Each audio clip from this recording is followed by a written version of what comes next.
Y es un día clave porque se va a intentar entender a nivel psiquiátrico a Mangieri.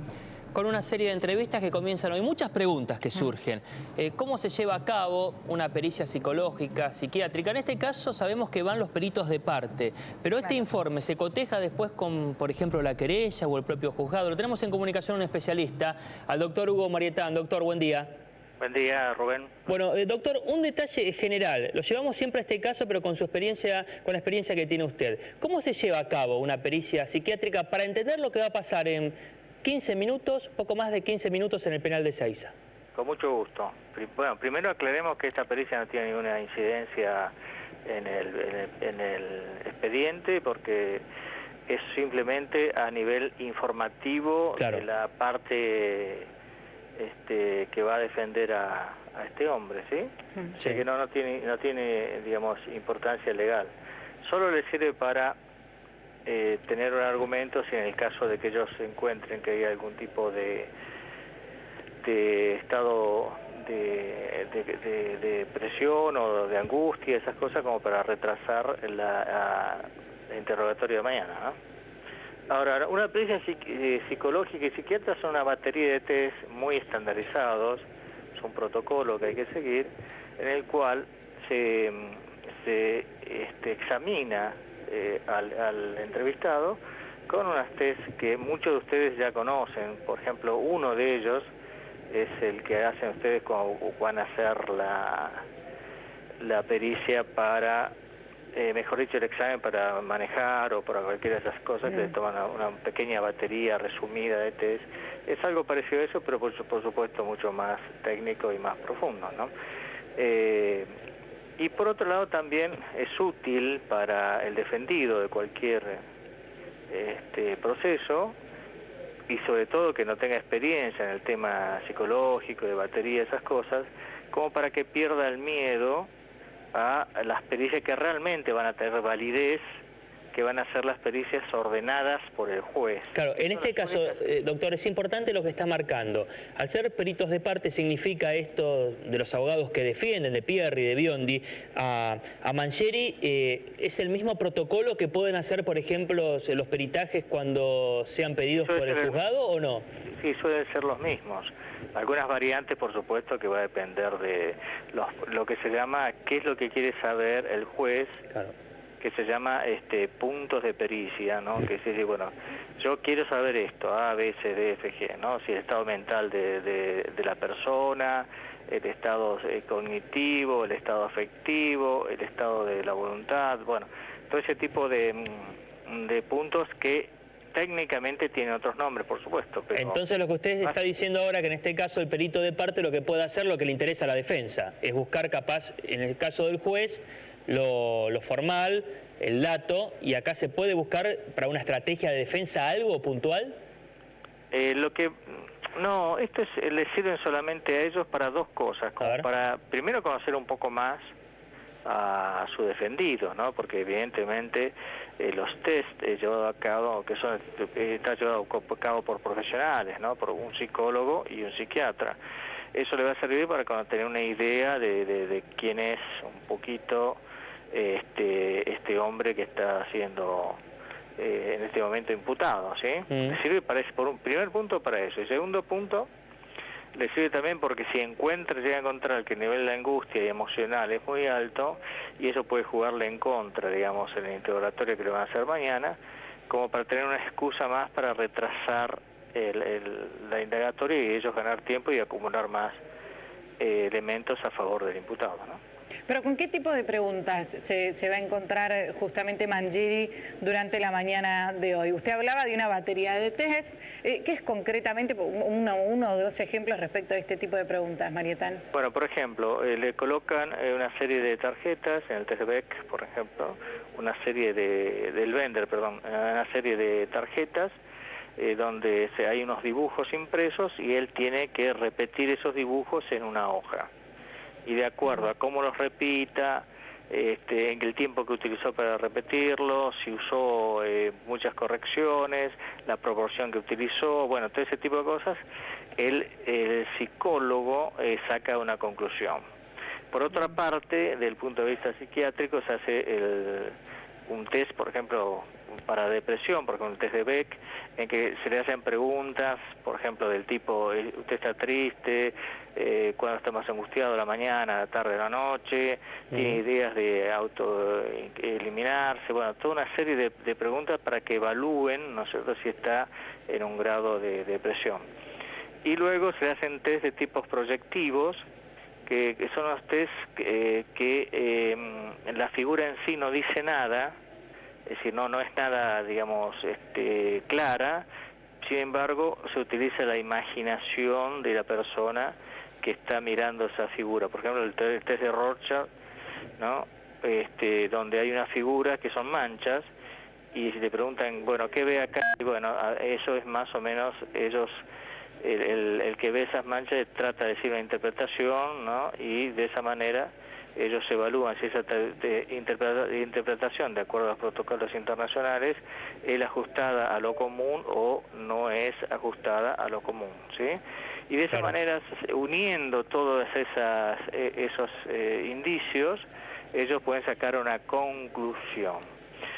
Bueno, esta persona tiene este tipo de problema, este tipo de personalidad. Doctor, escenarios posibles en esa conclusión. Después les vamos a pedir con su experiencia, sabemos pero que... le quiero decir una cosita, Rubén, a ver, dale, de seguir, que es lo siguiente, que es si que esos test se toman hoy, pero después hay que estudiarlos. O sea que la conclusión de esos test lleva su tiempo, por lo menos un par de días, puede ser en términos normales, digamos, haciéndolos urgentes, ¿no? Pero lleva una interpretación. Doctor, con su experiencia, llegando luego a una conclusión, no le voy a pedir un resultado porque no está realizando el doctor Marietán las preguntas y el test sobre Mangieri, pero ¿con qué escenarios posibles nos podemos encontrar? ¿Con qué tipo de conclusión? ¿Con qué Mangieri nos podemos encontrar, por ejemplo?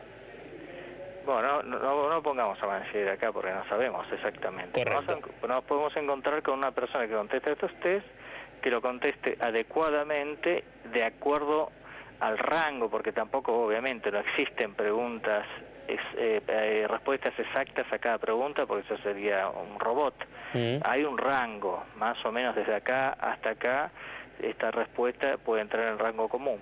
Entonces, si va contestando preguntas, va contestando de manera común y va haciendo los dibujos de acuerdo a la respuesta común y contestando a los proyectivos de manera común, encontramos con una persona que está en un estado, entre comillas, normal, en el sentido del punto de vista psicológico y psiquiátrico, ¿sí? Claro. Y si esas preguntas van hacia lo atípico, la respuesta van hacia lo atípico, entonces, bueno, van sacando distintos tipos de cuadros, ¿no? ¿Hasta llegar a un psicópata, por ejemplo? Acá lo que vamos a... No, la psicopatía no se saca de esa forma.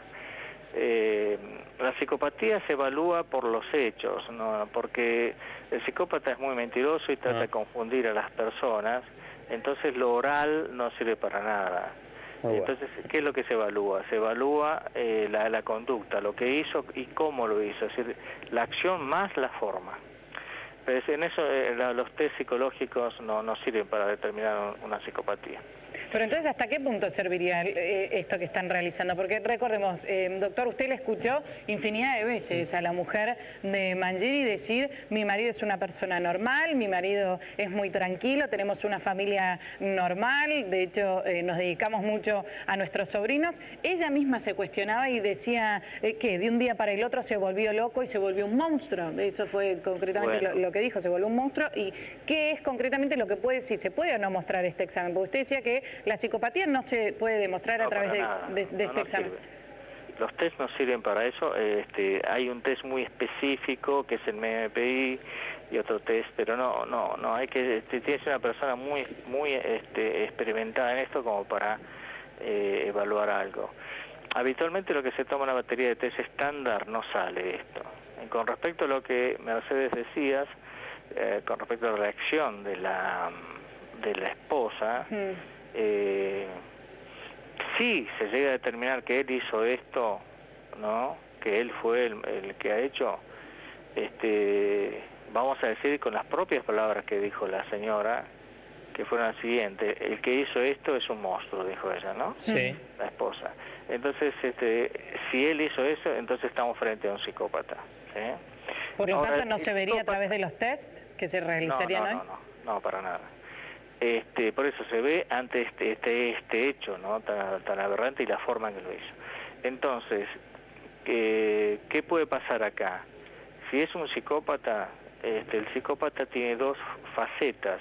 Una faceta hiperadaptada que puede mostrarle a la esposa, a los vecinos, donde se comporta adecuadamente, armoniosamente, y una faceta oscura que no se la muestra a nadie, solamente a las víctimas de él, ¿no?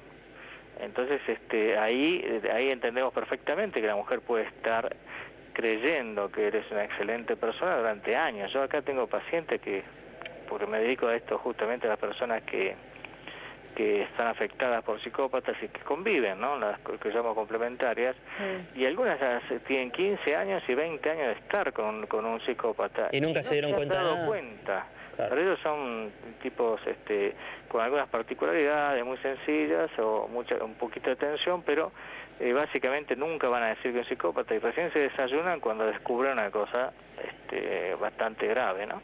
Doctor, se habló mucho de una prueba científica, del ADN, cuando parece que prácticamente nadie lo objeta. En este caso la defensa lo objetó, recuerdan, con la ruta, supuestamente la custodia. No le voy a preguntar por eso, pero lo traslado a cuando lleguen los resultados de los peritajes de las pericias psicológicas y psiquiátricas. Lo va a hacer la defensa, después la querella va a enviar seguramente peritos también, y después el resultado del peritaje que tenga el juzgado. ¿Se puede discutir después? La defensa puede decir: a mí los especialistas, los peritos de partes me dijeron este perfil de Mangieri.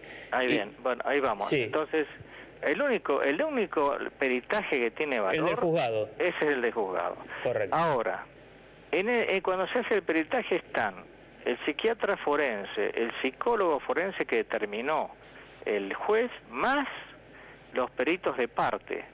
O sea, van a estar estos señores ahora, el psiquiatra que está de la defensa, la psicóloga que es de la defensa, y por supuesto la parte querellante también va a poner un psiquiatra de parte y un psicólogo de parte, y mientras toman el psicólogo forense determinado por el juez o el psiquiatra forense determinado por el juez los test, los otros están observando.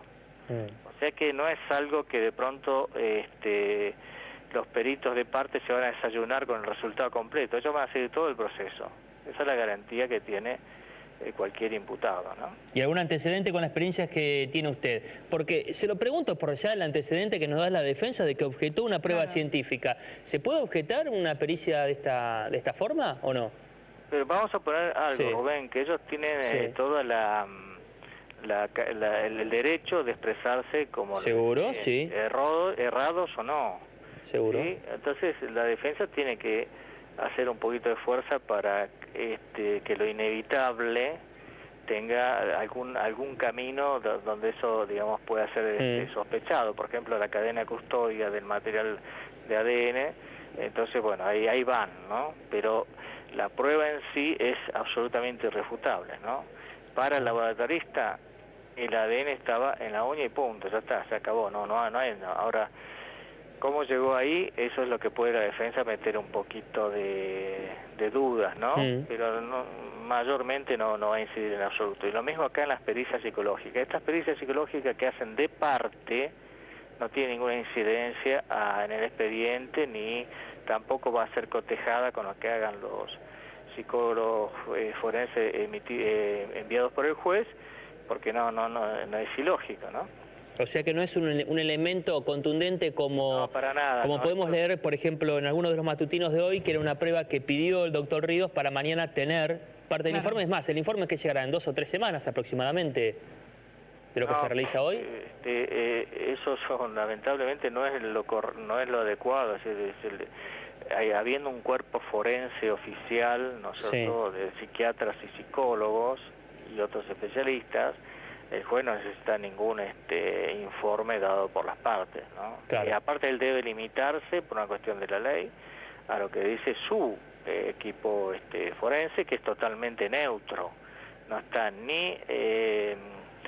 ni participa de la querella ni participa del imputado. Claro, o sea que en algún punto el hecho de que lleguen hoy domingo por la mañana sería la antesala de lo que puede llegar a suceder mañana en tribunales, ¿no? Porque allí mismo se le van a leer a Mangieri, más allá de que pueda o no ver televisión, de que pueda haberse enterado o no a través de su abogado, el doctor Miguel Ángel Pierri, vendría a ser esta especie de antesala lo que va a escuchar en el día de mañana frente cuando esté al doctor Ríos y así también la fiscal Azaro, imagínate que estar presente también. Ocurre que lo que va a escuchar mañana Mangieri, si el abogado defensor no pide una prórroga más, ¿no? Es simplemente la cotejación de las cosas las pruebas que él tiene con respecto a por qué él participó, y que dé respuesta a qué hizo tal hora, qué hizo tal otra hora, y por qué pasó esto y por qué pasó aquello. O sea que eso es el interrogatorio que le van a hacer, no tiene nada que ver con los test psicológicos. Una vez que es procesado, entonces ahí se hacen los test psicológicos forenses. Doctor, en un momento, y lo marcó mucho el abogado querellante Pablo Lanuse, ahí comunicaba a los medios que también como querellante van a pedir pericias psicológicas y psiquiátricas con énfasis en el perfil sexual de Mangieri. ¿Qué quiere decir eso? ¿Cómo se busca eso, por ejemplo, lo que marcaba Lanuse? Lo que va a hacer Lanuse es solicitar que dentro de lo que yo llamé, lo que se llama técnicamente los puntos de pericia, que realice los peritos forenses indicados por el juez, ¿sí? No aparte, porque esto es simplemente una cosa de información para la defensa en este caso. Parcial. Solamente, no, es inválida. Claro. Parcial. Que los que hagan la pericia pongan también énfasis en el tema de si encuentra alguna disfunción psicológica, alguna predisposición psicológica en el tema sexual, ¿sí? Es decir, que agreguen ese punto de pericia o pongan énfasis en ese punto de pericia. A ver si encuentran algún rasgo de alteración en la conducta sexual de este hombre, ¿no? Que también eso es muy subjetivo y muy extraño de encontrarlo. Y por ejemplo, sacando este caso, doctor, con la experiencia que tiene, ¿a qué conclusión se puede llegar por casos anteriores? No, generalmente no, porque eso es tan subjetivo y tan...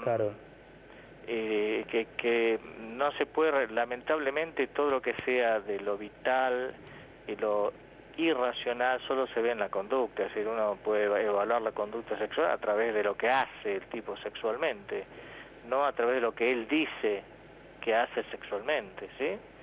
Y aparte, como si es un psicópata, es un mentiroso y va a agregar cosas o decir cosas que no tienen nada que ver con la realidad. Claro. Doctor... Como ustedes ven, ¿no es cierto? Y el caso de esta pericia no tiene importancia, es decir, el abogado realmente es muy hábil, realmente es una persona que se maneja muy bien en los medios, y le hace dar valor a este tipo de pericias de parte, que no tiene valor, ¿no?, a los puntos de vista legales. En toda esta causa, doctor, para usted, y hablando del perfil no de Mangieri, sino de su esposa, ¿qué papel juega Diana Saitone, cree usted, en la causa? Bueno, es la esposa, vivió muchos años con él, y si este hombre es inocente, bueno, está haciendo el papel correctísimo, ¿sí? De una esposa que evidentemente defiende a su marido. Si este hombre es el culpable y se resulta ser un psicópata que ha matado a esta niña, entonces ella pasa a ser lo que nosotros llamamos una complementaria, que es la que convive con el psicópata y que permanece, ¿no es cierto?, en estado de no conocimiento de la fase oscura de él, de la fase psicopática, y puede, digamos, evaluarlo solamente por la fase que él le presenta a ella de cariñoso, afectuoso, que va a sentir una mujer especial, etcétera, etcétera, que esto yo lo veo todos los días acá en el consultorio, ¿no? ¿Es habitual?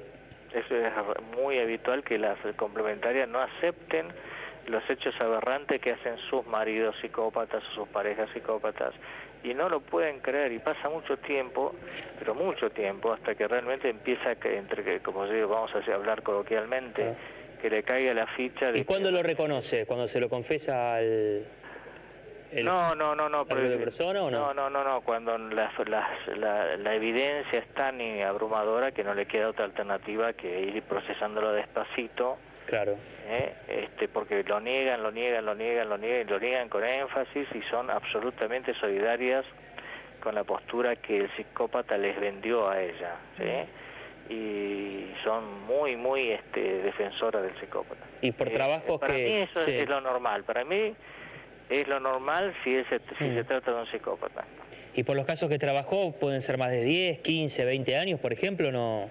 Bueno, de hecho tengo personas de 25 años de casadas que realmente se desayunaron después que era un psicópata. Y luego pasa una cosa muy muy interesante. Una vez que pasa un tiempo y ellas aceptan la adoración del psicópata, ellas mismas vuelven hacia atrás y se dan cuenta que hubo un montón de señales y alarmas, ¿no es cierto?, de que había conductas raras y extrañas. En medio de las conductas hiperadaptadas estaban estas pequeñas que no le dieron importancia o la borraron a propósito para no verlas, y después sí forman en todo el rompecabezas de lo que era la psicopatía las mismas complementarias. Claro, doctor, y para construir ese perfil de Mangieri, o de, por ejemplo, otra persona, en los casos anteriores que usted trabajó, ¿es necesario algunos estudios socioambientales, entrevistar a los integrantes de las familias para cotejar con algunos datos de los resultados psicológicos? De hecho, lo que se hace justamente, ¿no es cierto?, como nosotros, lo que estudiamos la psicopatía, a nosotros no nos interesa lo que dice el psicópata, por eso los test orales y las preguntas, eso no sirve porque el psicópata es un gran mentiroso, un enorme mentiroso. Entonces lo que nosotros evaluamos son las conductas, los hechos, lo que hace él, no lo que dice, lo que hace. Y lo que hace dan testimonio, no solamente la complementaria, que está como especie de dormida o hipnotizada por el psicópata, sino también los familiares o la gente que rodea y ve el accionar del psicópata, ¿sí? Un psicópata, doctor, un psicópata, después de accionar de esta forma, ¿no? Recordemos, también imagino usted está al tanto, una de las declaraciones de los vecinos en tribunales, una de ellas destacó que se cruzó a Mangieri, que le llamó la atención no solo la vestimenta, sino que se encontraba verdaderamente nervioso. Claro. Eso es justamente lo que consta en la declaración de esta mujer. Un psicópata, luego de haber hecho este tipo de actos tan aberrantes, ¿se mostraría o no nervioso? Lo que pasa es que esto le produce, a los psicópatas tienen una forma de satisfacerse que es bastante monstruosa, que es con la descarga de adrenalina, ¿sí? Y la descarga de adrenalina produce todo un estado de tensión interna que a nosotros los comunes nos resultan totalmente displacenteros. Vamos a poner a cualquiera de ustedes acá que son profesionales cuando estaban por dar exámenes, ¿sí?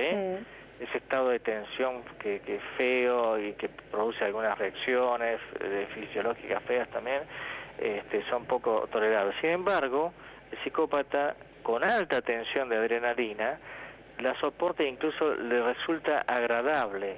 Es como una especie de autodroga que ellos tienen ante la descarga de adrenalina.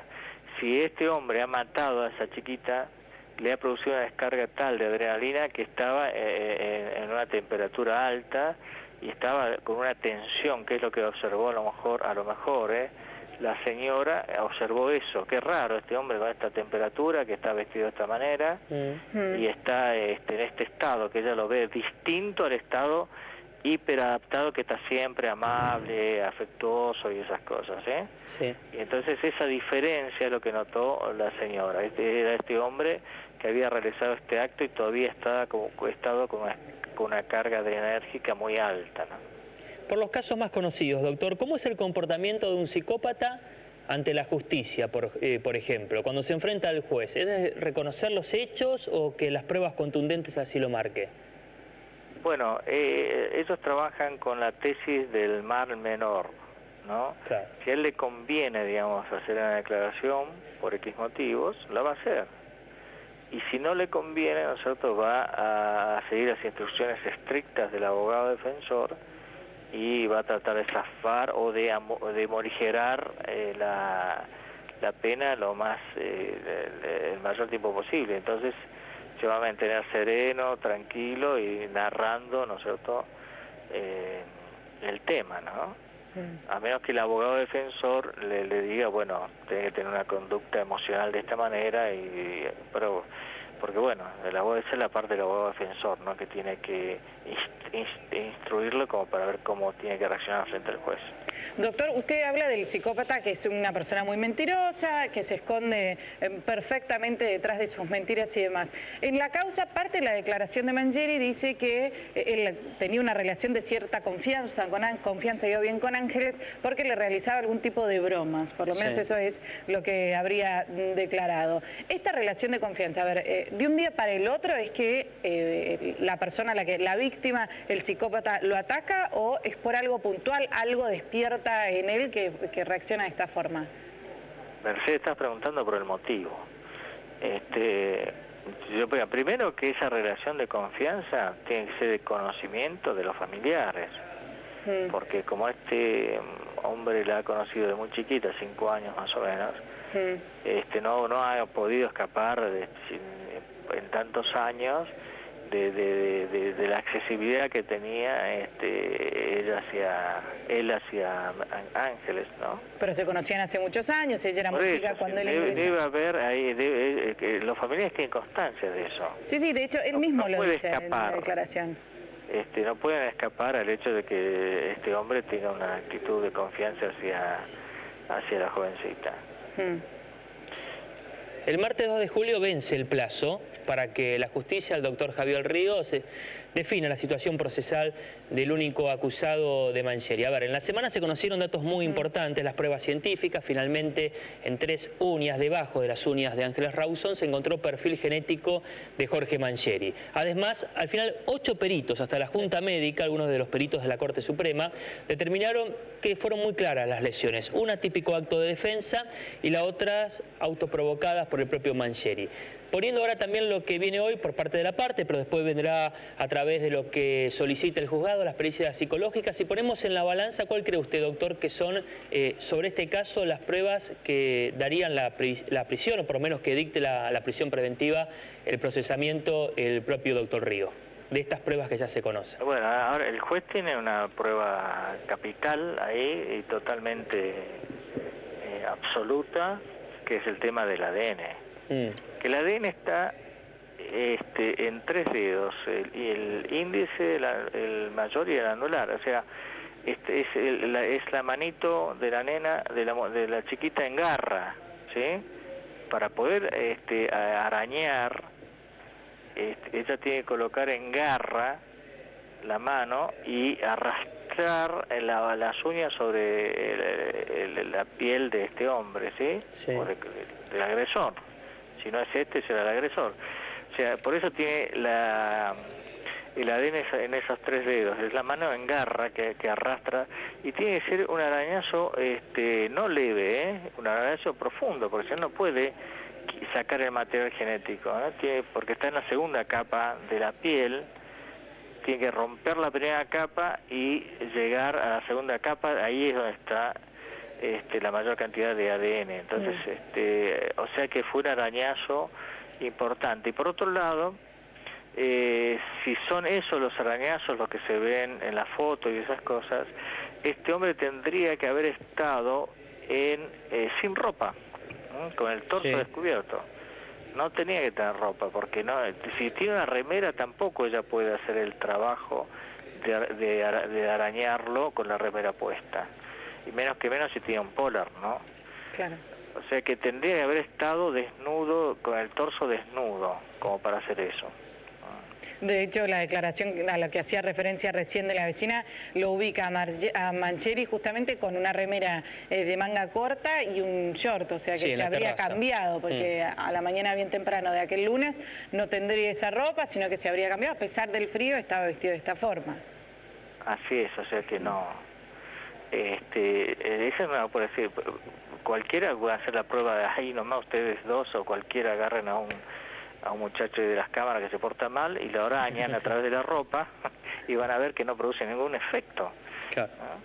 Bueno, en ese sentido es contundente, no solo los primeros peritos, sino 8 en total. La Junta Médica del Cuerpo Forense determinó estas características de los tipos de lesiones. Tuvimos la oportunidad, doctor Mercedes, en la semana de hacer toda la ruta del ADN, más allá de cuando llega a un laboratorio, en este caso del Colegio de Farmacéuticos, con un especialista, doctor Marietán, y en este caso comprobamos, porque se habló mucho de un microscopio, bueno, nada de eso se utiliza. Es una prueba científica que se puede comprobar al 100% si no se altera ninguno de los pasos previos, ¿no? Cómo llega a través de una computadora, cómo se va haciendo ese cotejo y cómo se determina con las fojas que tiene de la causa. Son fórmulas, números que se cotejan con lo del imputado. ¿Es esto la prueba científica entonces más contundente que debe No, y aparte tener? Es ultra específico, claro, porque el ADN es nuestro DNI biológico, claro, es nuestra identificación, es decir, no hay forma de que eso sea alterado o una vez que el ADN es ese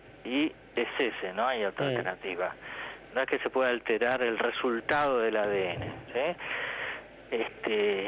Y bueno, así que lo único que le queda a la defensa, que eso es absolutamente incuestionable, lo único que queda a la defensa es que haya alguna alteración o agregado desde que se sacó el material hasta que llegó al laboratorio. Claro, en ese caso si se tiene aunque sea un elemento, doctor, un elemento, porque uno puede decir, poner en duda ese paso hasta que llega al laboratorio, pero para ponerlo en duda con un elemento de alguna cadena de custodia que se haya alterado. Hay que ver en el transcurso... O sea que para alterarlo, sí, Rubén, y que se entienda, hay que tomar muestra profunda de la piel del imputado, sí, ¿no? Y llevarlo a colocar de alguna manera debajo de la uña que se tenga o en contacto con la uña, ¿sí? Con lo cual ahí estaríamos hablando de una corrupción y una corrupción impresionante, ¿no es cierto?, en la cadena de custodia, cosa que sería realmente aberrante. ¿Y con qué sentido? ¿Para qué? A ver si nos ayuda a pensar, doctor, de lo que se viene. En esta semana estará marcada por la declaración indagatoria de Mangieri, que es un acto de defensa. Mañana puede negarse Mangieri, pero el doctor Ríos, antes de definir su situación procesal... Sí, pero el doctor Ríos tiene hasta el martes. Hasta el martes, claro. Pero por eso antes lo cita a ver si... Si presta declaración o no, en algún punto lo tiene que escuchar. No tiene mucho tiempo, ¿eh? No. Sí o sí lo tiene que tomar mañana o lo asumo pasado. Si no, claro, pero puede negarse Mangieri, más él lo tiene que citar el juez. Sí. Pero se puede... Bueno, después ya un abogado nos puede decir si el doctor puede dictar una prisión preventiva sin hacer la declaración. Me parece rarísimo, pero bueno, esas son cosas ya de abogados. Seguro, porque en la testimonial, en lo que manifestó, eso no es válido y se espera en la indagatoria. Le pedí al doctor Marietán junto a Mercedes pensar esta semana que puede ser contundente otra vez cuando lleguen más peritajes. Por ejemplo, en lo que se cree en la investigación que forma parte de la escena del crimen, que todavía no está clara. Sí, para la fiscal todo pasó en el interior. Pudimos ver parte de las cámaras más cercanas que están al edificio de Ravignani 2360 y queda muy claro, Mercedes, doctor, cómo esa imagen, no la que trascendió en los medios, la que se vean que le imagen de 200 metros aproximadamente. Claro. Entre 150 y 200 metros. Hay otra que está prácticamente al lado y se tiene muy clara, por lo menos hacia dónde enfoca esa cámara, que se ve hasta casi la puerta misma del edificio de Ángeles. Peritajes que se esperan... El padre lo reconoció a eso. Sí, claro, en el viernes. Sí.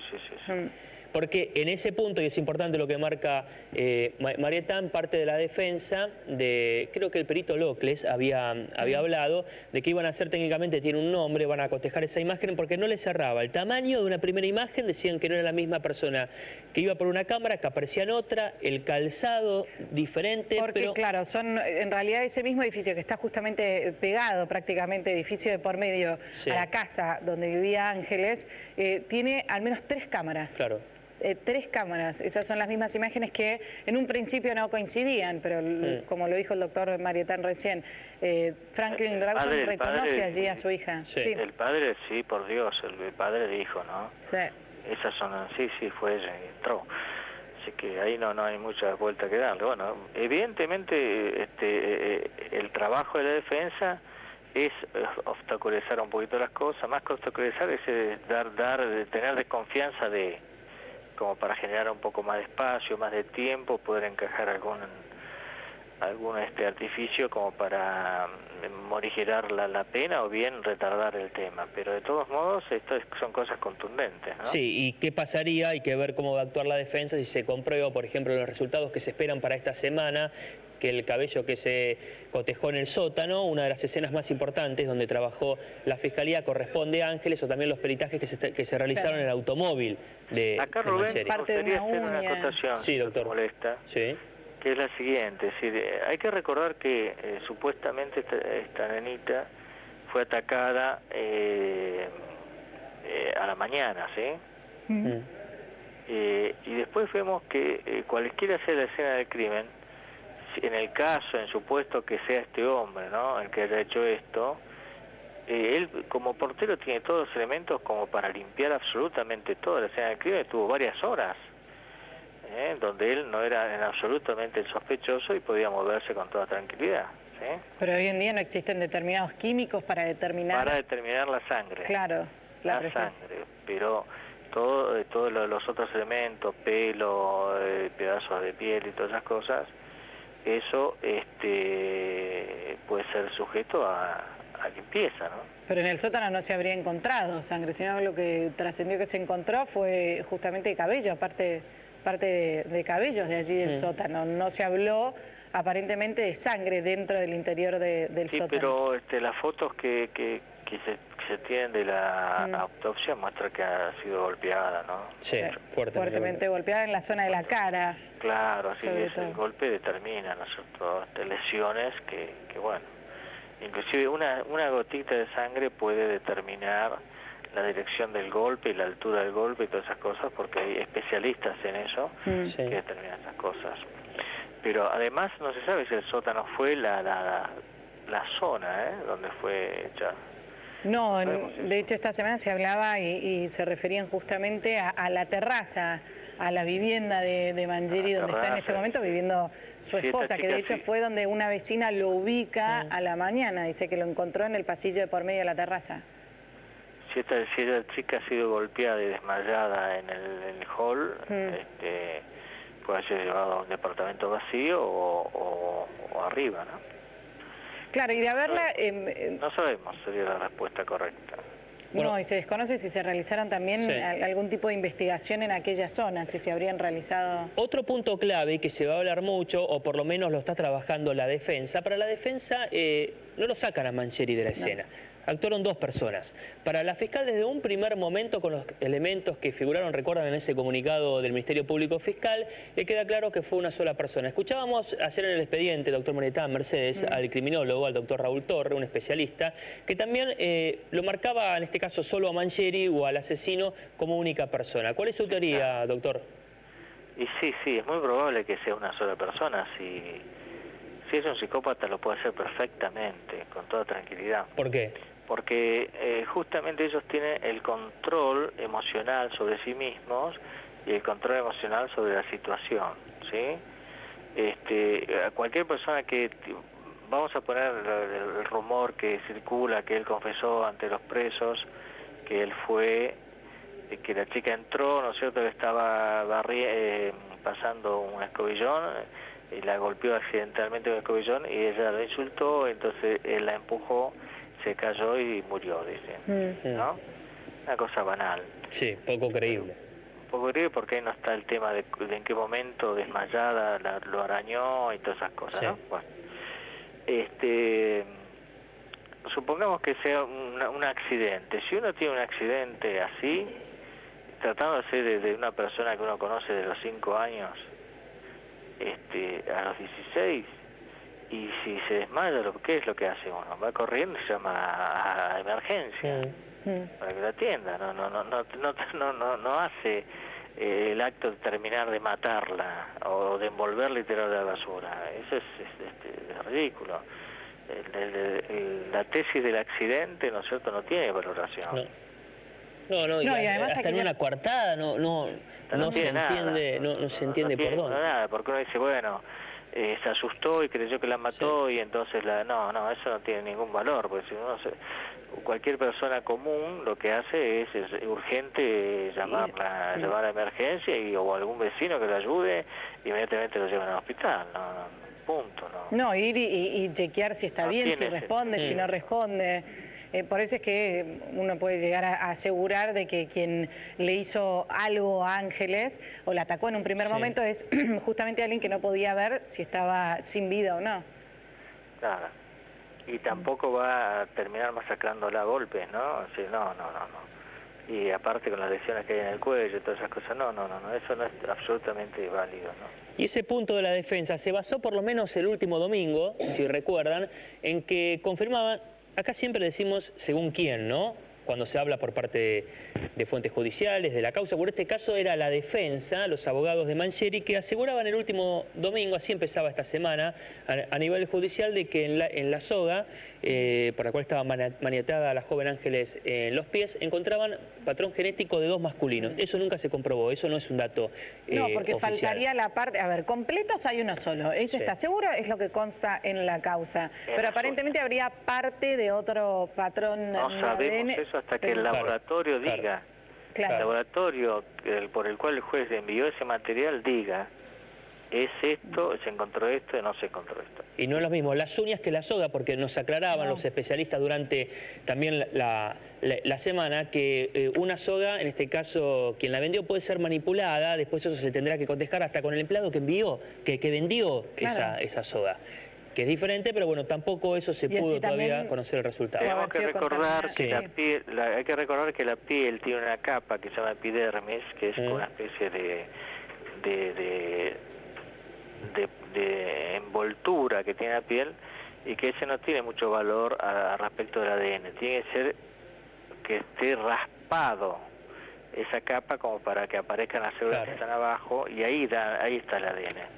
O sea que aquel que la manipuló, por ejemplo, si uno está, vamos a poner cualquiera, ¿no?, que trate de ahorcar con una soga a una persona, si no tiene guantes puestos, la soga sí, por la tensión, porque va a raspar la mano y va a raspar, digamos, de parte del cuerpo del victimario, aparte de hacer una marca muy especial en el cuello de la persona. Y ahí sí se puede saber que hay ADN porque va a quedar, porque va a raspar la piel, va a sacar esa capita de la epidermis y ahí van a aparecer las células que van a dar el ADN. Pero si uno toma una soga así, sin presión, sin mucha presión, y simplemente la entrega una soga a un empleado de la ferretería, entrega una soga, ahí no va a quedar el ADN de él. ¿No? Puede quedar polvillo, las cosas esas que son accesorios, pero no va a quedar el ADN, porque tendría que rasparse al entregar la soga al cliente, lo cual no duraría mucho como empleado, ¿no? Pero sí se puede haber contaminado justamente en el traslado hasta el SIAMSE. Si hay material orgánico, de material orgánico, pero ¿de quién? De humano. Claro. Porque nosotros tenemos nuestra identificación de especie, que es absolutamente distinta a la contaminación que puede hacer, por ejemplo, vamos a poner, pobrecito, un gato muerto o una rata muerta.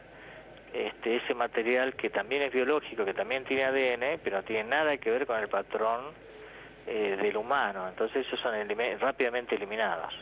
Doctor Hugo Marietán, muchísimas gracias por su tiempo, de verdad, médico psiquiatra, con quien dialogamos y consultamos justamente en cada una de las dudas de este caso. De verdad, muchas gracias por su tiempo. Gracias, Rubén y Mercedes. Hasta luego, doctor. ¿Momento de una pausa? Sí, exactamente.